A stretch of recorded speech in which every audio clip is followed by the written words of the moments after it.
بچیوں سے ہمارا خاندان چلے گی، ہمیں اس کی پوری طرح سے فکر کرنی ہے۔ تو اس کوکھ میں پیدا ہونے پرورش پانے والی بچی، جس سے بچہ پیدا ہوگا وہ ہمارے خاندان کا حصہ ہے، اس کی فکر آپ کو کرنی ہے۔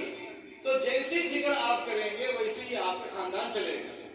آپ روحانی اعتبار سے فکر کریں گے تو اس کا فائدہ ہوگا، جسمانی اعتبار سے فکر کریں گے تو اس کا فائدہ ہوگا، ذہنی تناؤ اور الجھنیں اگر وہ رہیں گی تو اس کا اثر ہوگا۔ ایک بات تو آپ یہ طے فرما لیں کہ ہم لوگ ذہنی اور جسمانی اعتبار سے اپنی آنے والی بچیوں کے تعلق سے، چونکہ خاندان اس سے ہمارا چلنے والا ہے، اس کی فکر کرنی ہے۔